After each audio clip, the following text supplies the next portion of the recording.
Chapter 3, Neurophysiology. As much fun as that's going to be, I think it's going to be fun, because I know how to have a good time. Electrical signals are the vocabulary of the nervous system. Molecules that maintain an electrical charge are called ions.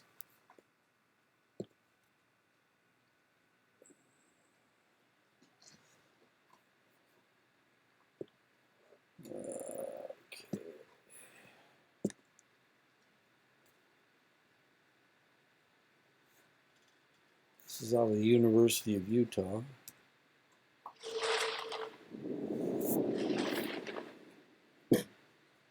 Signals from our environment are most often first detected by the brain. When someone is frightened, a stress response is initiated by their reaction to an environmental signal. But many signals don't stop here. A signal received by the brain can be passed on to many types of cells throughout the body and have widespread effects. Signals get sent around the body by traveling through the nervous system or bloodstream, going from cell to cell. You could think of the cell's sole purpose in life as keeping signals going or initiating new ones in response to the environment. Once a signaling molecule from the bloodstream reaches a cell and docks, the signal is passed into the cell. Like a miniature mousetrap game, the cell is filled with complex contraptions called proteins that bump and nudge each other to keep the signal going until it reaches its target. In this case, it's the production of yet another signaling molecule that will get released into the bloodstream, dock on other cell types, and cause them to react in a variety of ways.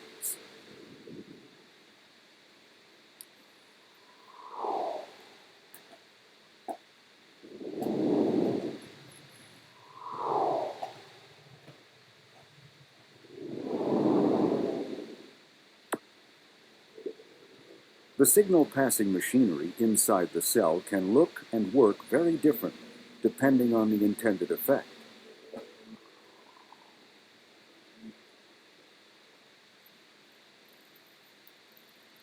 Here we see a signaling cascade that results in the release of energy molecules. Once liberated, they are sent on their way via the bloodstream to power cells in another area of the body. When this tiny domino effect is triggered inside cells, some amazing things can happen. Other signaling cascades triggered during a stress response result in a variety of physical reactions. This signaling molecule can relax or contract different types of muscle cells. When it reaches the skin, the signal docks on muscle cells attached to a body hair. The tiny muscle is stimulated to contract, raising the hair. The signal also docks on cells wrapped around a sweat gland, which contract too, squeezing sweat onto the skin's surface.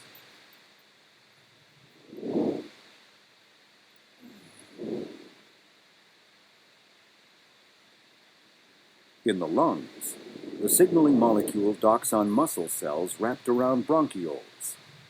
But these cells relax instead of contract to allow more oxygen into the blood. Because the protein machinery inside each kind of muscle cell is different, this single type of signaling molecule can cause both relaxation and contraction. Many signaling molecules work this way.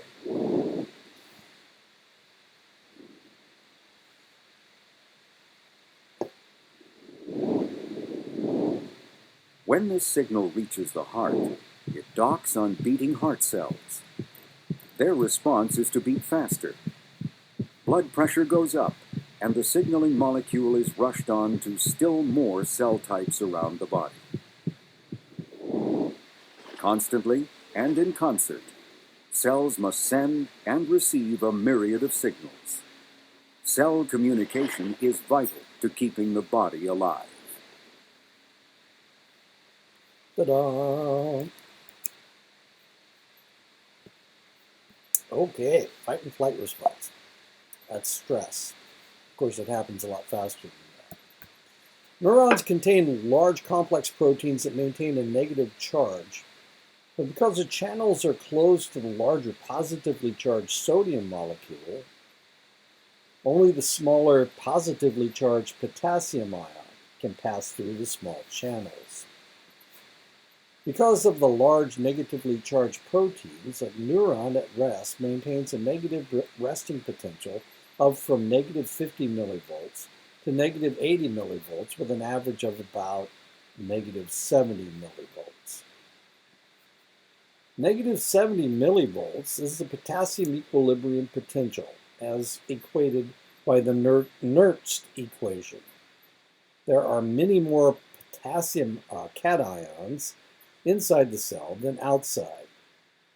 Well, there are more sodium cations outside than inside. When the neuron is stimulated by a neurotransmitter detected by a dendrite, the chemical neurotransmitter causes localized depolarization. In other words, the neurotransmitter causes the sodium channels to open in the immediate area. For a neuron to react, it must receive an adequate amount of neurotransmitter to stimulate enough sodium channels to open up. This is referred to as the neuron's threshold, usually a depolarization of negative 50 millivolts. If the threshold is reached, then enough sodium channels will open to trigger depolarization. A neuron cannot partially fire, it either fires or it doesn't. This is known as the all or nothing property. When the threshold is met, sodium ions flood into that portion of the cell through a rapidly opening sodium channel. This triggers the sodium channels next to the stimulated area to depolarize as well, causing a chain reaction along the neuron until it reaches the neuron's own synaptic cleft. And now we're going to see a video. I can, wait a minute. All right. Now I've got my arrow. There we go.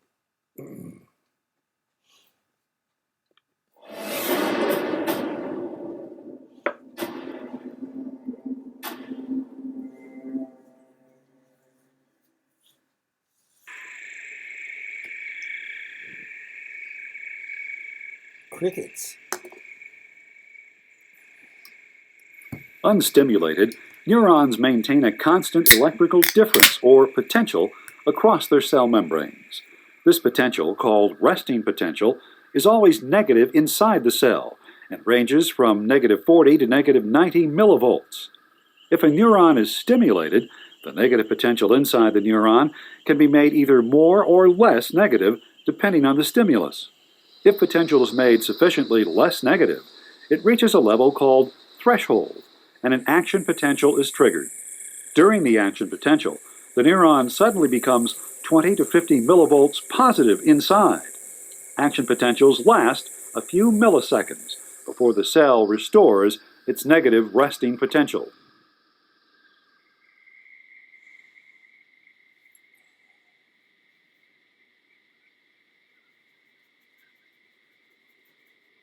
The cell membrane of a neuron encloses cytoplasm with various ions dissolved in it. The neuron itself is immersed in a salt solution, the extracellular fluid. The ions of the cytoplasm consist mainly of positively charged potassium ions and large negatively charged organic molecules, such as proteins. Outside the cell, the extracellular fluid contains mostly positively charged sodium ions and negatively charged chloride ions. Since charged particles cannot pass through the lipids that make up cell membranes, they must travel through channel proteins that extend through the membrane. In an unstimulated neuron, only potassium ions can cross the membrane, traveling through specific proteins called potassium channels. Although sodium channels are also present, in unstimulated neurons, they remain closed. Since only potassium ions can cross the membrane, and potassium ions are more concentrated inside the cell, they diffuse out of the cell, leaving the large negatively charged organic ions behind. As more and more positively charged potassium ions leave, the inside of the cell becomes increasingly negative. But since opposite charges attract, as potassium ions diffuse out, an electrical force develops that tends to pull them back inside. At some point, the diffusion of potassium ions out of the neuron due to concentration differences is balanced by the electrical attraction tending to pull them back inside. This is the point at which neurons reach resting potential.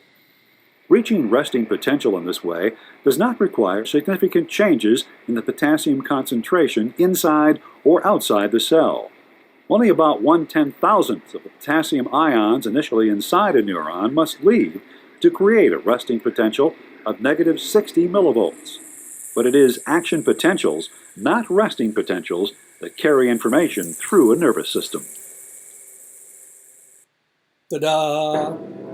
Some of the figures are a little bit different. Your textbook says an average threshold of negative 70.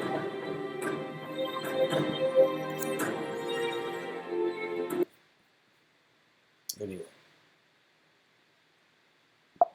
Whoops. Action potential refers to the amount of positive ions that are allowed to flood into the stimulated area of the cell through the sodium channels before the sodium channel closes. The action potential for most neurons is plus 40 millivolts. Okay, so it goes from plus 40, it goes from negative 70 to plus 40. If you add the two together, that's 110 millivolts. So the change is 110 millivolts. When enough sodium ions reach the positive 40 millivolts, the sodium channels will close. Going beyond equilibrium with the outside environment, 0 millivolts, is called the overshoot phase. Okay, so we go from negative 70 to positive 40. While the neuron is recovering from stimulation, it cannot be stimulated. This is known as a refractory phase. During the refractory phase, the sodium channels have closed, shutting off the supply of sodium ions flooding into the neuron, and potassium channels open. Because the electrical charge outside the cell is more negative than inside the cell, potassium ions are drawn out of the cell. The potassium ions are drawn out. Is that true? Okay. With the positive potassium ions now flooding out of the cell quickly loses its positive charge, and it not only reaches its resting phase potential, but it goes beyond it in a phase known as the undershoot phase. The potassium leak channels now allow enough potassium ions to re-enter the cell to return to the area to its resting potential of negative 70 millivolts. Neuron dendrites and somas usually have a different type of membrane than axons. Dendrites and somas usually have a sodium channel that are stimulated by chemicals and not by voltage. In other words, they are activated when the chemical neurotransmitter is present.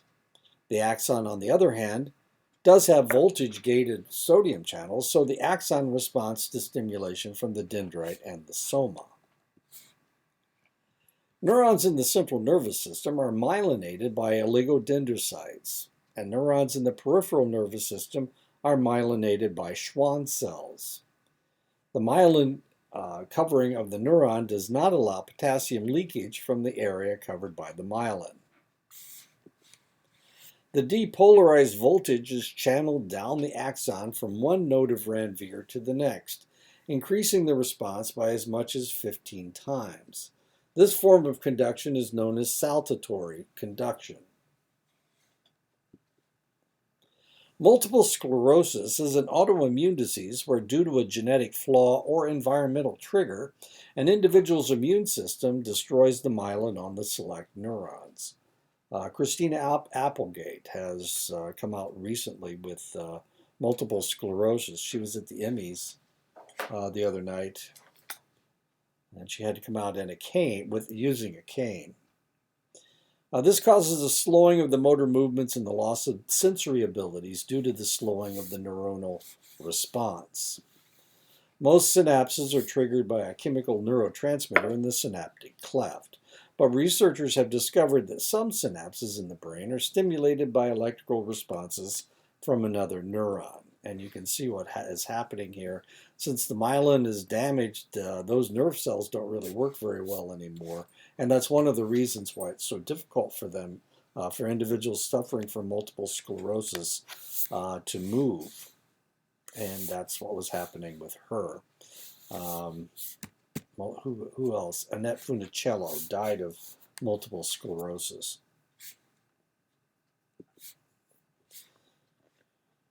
Most synapses are triggered by a chemical neurotransmitter in the synaptic cleft, but researchers have discovered that some synapses in the brain are stimulated by electrical responses from another neuron. This is able to occur because the synaptic cleft of these neurons is 1/10 the distance of a chemical synapse. Not all neurons cause their connecting neuron to fire. Some neurons are inhibitory neurons, and instead of raising the excitatory potential, depolarizing the neuron, it lowers the excitatory potential, hyperpolarizes the neuron, making it more difficult for the neuron to fire. Inhibition is done by inducing channels in the receiving neuron to open, allowing more negative chloride ions into the neuron. Since the chloride ions have a negative charge, they lower the neuron's potential to fire. An inhibitory or excitatory neuron is determined by the neurotransmitter that they produce. Some neurons have hundreds of other neurons feeding into them. With these neurons, they may require a number of neuronal stimulations before their threshold is reached. This accumulation effect that is required for stimulation is known as spatial summation. In other words, all of these have to fire. Wait a second. All of these have to fire in order for it to fire the neuron. Some neurons that require an increased threshold will not react from a single neuron stimulation. However, if that single neuron fires in rapid succession, the accumulative effect of the neuronal stimulation will stimulate the neuron to fire. Because it is a matter of adequate stimulation in a select time period, this type of stimulation is called temporal stimulation. Temporal meaning time stimulation. Since the threshold has to be achieved before a neuron will be stimulated, there are various structural factors that can increase the likelihood that a neuron will be stimulated. The number of dendrites receiving stimulation increases the probability that the threshold will be reached. If a glial cell overlaps a synaptic terminal, it may increase the amount of neurotransmitter in the cleft by not allowing leakage. And of course, glial cells are what create the myelin. A chemical synapse works in the following manner. The electrical charge travels down the axon to the axon terminal. The charge changes the permeability of calcium channels, allowing calcium to enter the synaptic terminal. The calcium causes the synaptic vesicles to fuse with the terminal membrane, releasing the chemical neurotransmitter contained in the vesicles in the synaptic cleft. And of course, it's the terminal membrane. The vesicles are what contain the neurotransmitter. Once they are open, the neurotransmitter leaks into the synaptic cleft. After the release of the neurotransmitter into the synaptic cleft, the chemical migrates to the receiving neuron and attaches to transmitter receptors that either inhibit the potential of the receiving neuron or stimulates the neuron to reach its threshold and fire. Much more neurotransmitter is released in the synaptic cleft than can or will be used.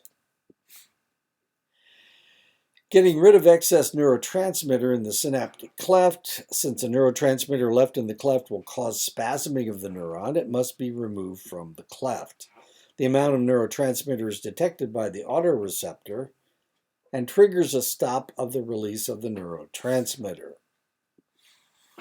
Removing excess neurotransmitter from the synaptic cleft is done in one of two ways. Either an enzyme in the cleft breaks down the excess neurotransmitter,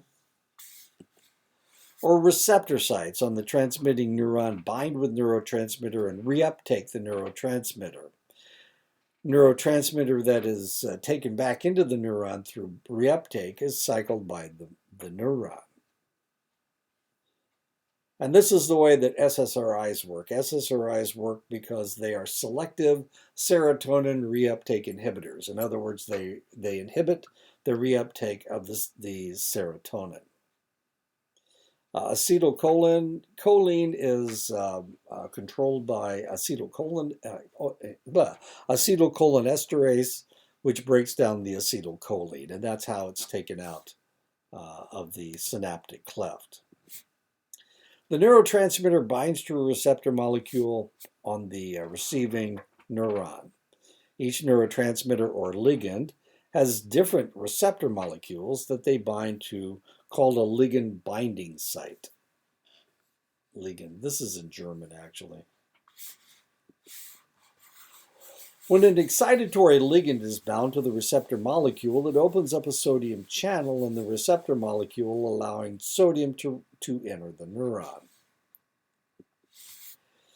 If enough receptor molecules are stimulated by an excitatory ligand, the neuron's threshold will be reached and the neuron will respond with an electrical charge. If the neurotransmitter is an inhibitory ligand, it will open up a chloride channel in the receptor molecule and chloride will enter the neuron, making it less likely to fire.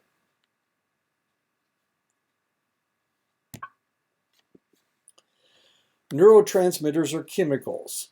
While each receptor molecule binds exclusively to their neurotransmitter, there are similar chemicals that are structurally similar to the neurotransmitter that can bind to the receptor molecule as well.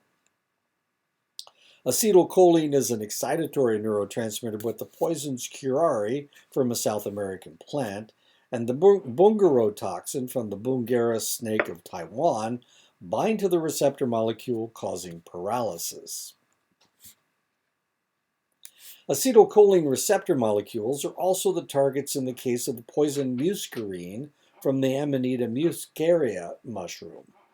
Muscarine, however, binds to the receptor molecule and mimics acetylcholine, causing the neuron to fire, resulting in spasms to seizures to death. Chemicals that mimic neurotransmitters and cause a similar reaction are known as agonists. Chemicals that mimic neurotransmitters and block the action of the neurotransmitter are called antagonists.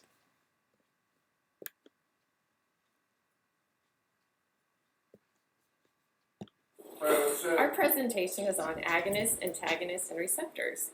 A receptor is a chemical structure on the outside of a cell where an agonist or antagonist binds in order to send the cell a message. An agonist is a molecule that can activate a receptor to send the cell a message. An agonist is non-competitive, binds irreversibly, or competitive, binds reversibly.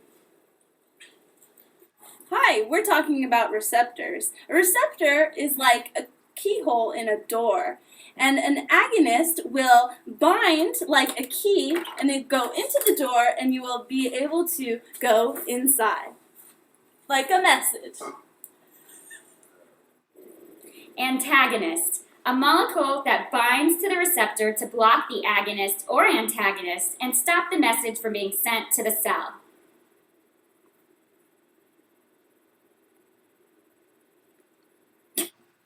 Hi, an antagonist is like the wrong key that will go into the keyhole, but it will not turn. Therefore, the message cannot be sent.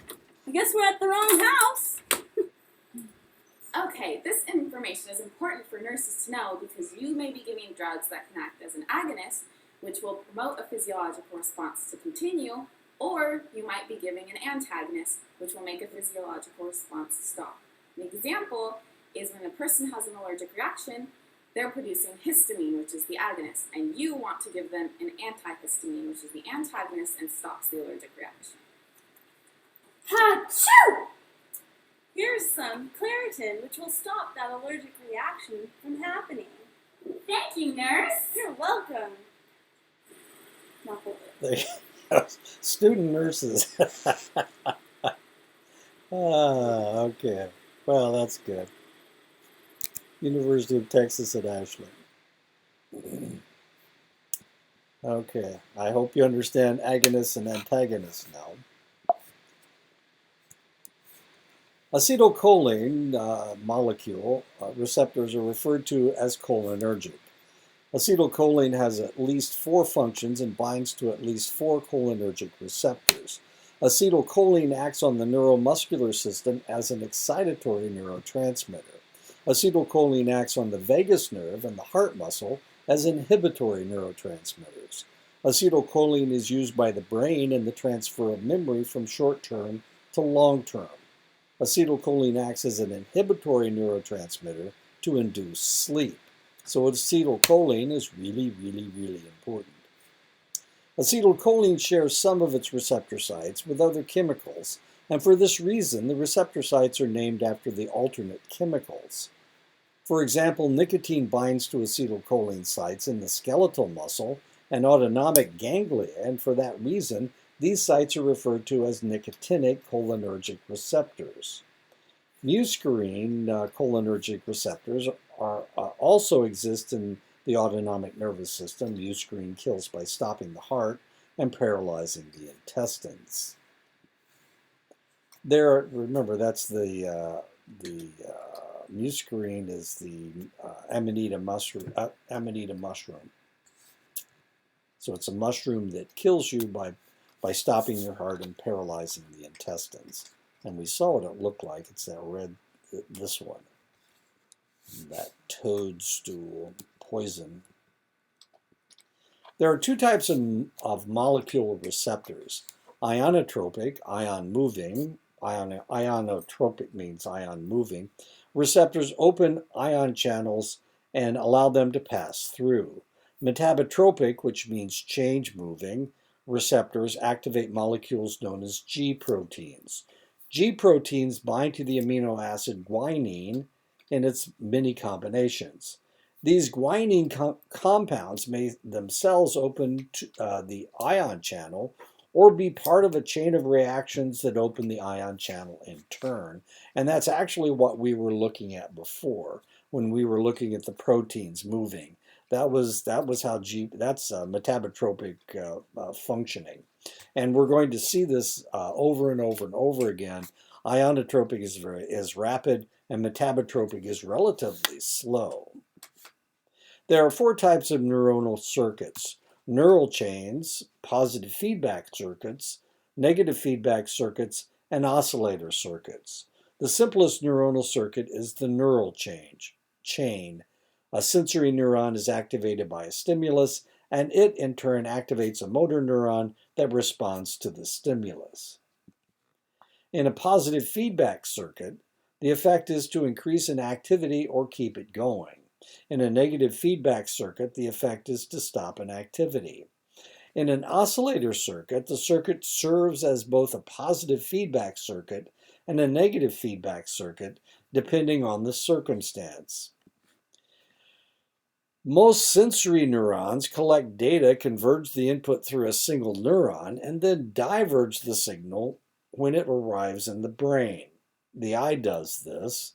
Each moment a sight involves over 100 million receptor neurons that converge the information into the optic nerve, transmit it to the brain so that the signal can be diverged into various parts of the occipital lobe for interpretation.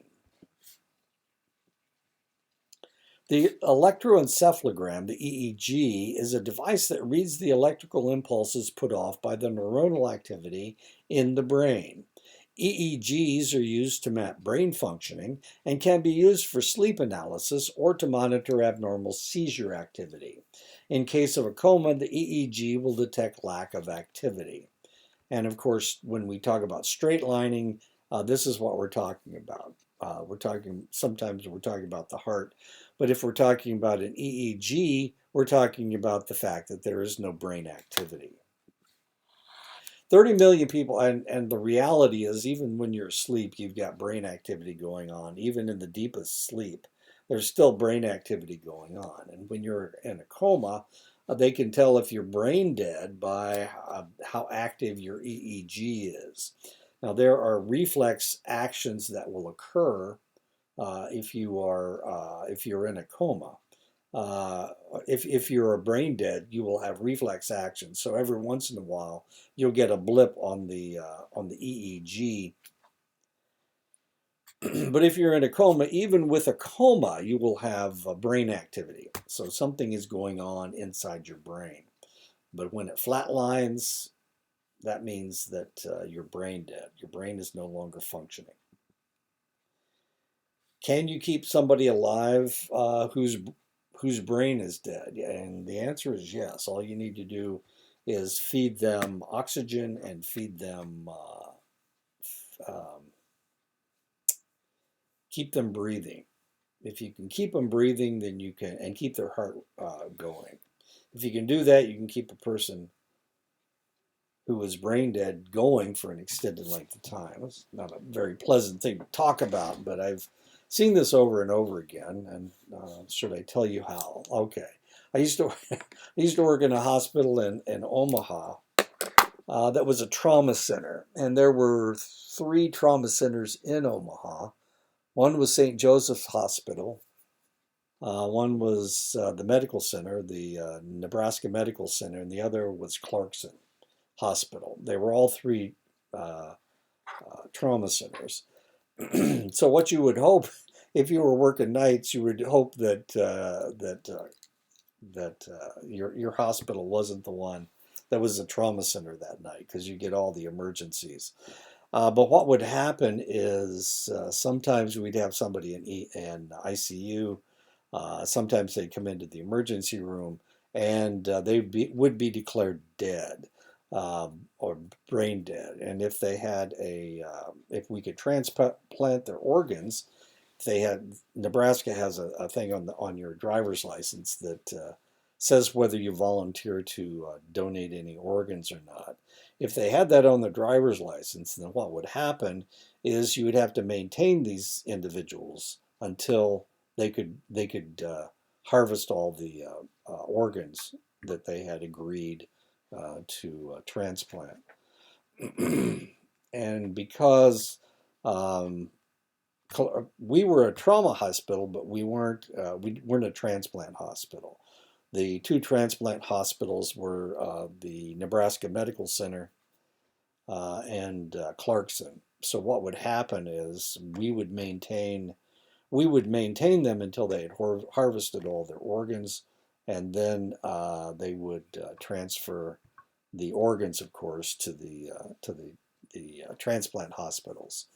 And they were down the street from each other. We were only 2 blocks from Clarkson, and Clarkson was 2 blocks from the medical center. So it wasn't that far, only 4 blocks to get to the medical center. Anyway, that's one of the things that we did. So what we were able to do is to maintain these individuals until we could harvest all their organs. Now you're thinking, wow, that's horrible. I mean, how many days did you keep people going who had flatlined EEGs? And the answer is we would harvest all their organs as rapidly as we possibly could, because the longer they are in stasis, the more likely that the organ will deteriorate. So we actually harvested their organs fairly rapidly. Rarely would they still be in stasis for longer than 24 hours. We usually got them out of there by that time. And as lab tech, one of the things that we had to do was we had to make sure that they weren't, how can I explain this, that their kidneys were still operational, and that their liver was still operational, and their heart was still good. And so we would check their enzymes to make sure everything was okay. Anyway, that's how it works.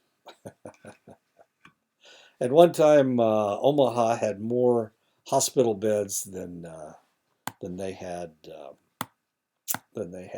people that needed them. It was kind of an interesting situation. So that was all on Dodge Street, except for the medical center was 2 blocks up from Dodge Street. But at the other end of Dodge, we were at one end of Dodge Street, and at the other end of Dodge Street was the Children's Hospital. And I had worked there before I worked at St. Joe. Not important. Okay, 30 million people worldwide suffer from epilepsy. Epilepsy is characterized by seizures. Seizures are involuntary synchronized excitation of large groups of nerve cells in the brain. Seizures can be triggered by trauma or injury to the brain, chemical changes derived from metabolic faults, exposure to toxins, mutations in ion channels.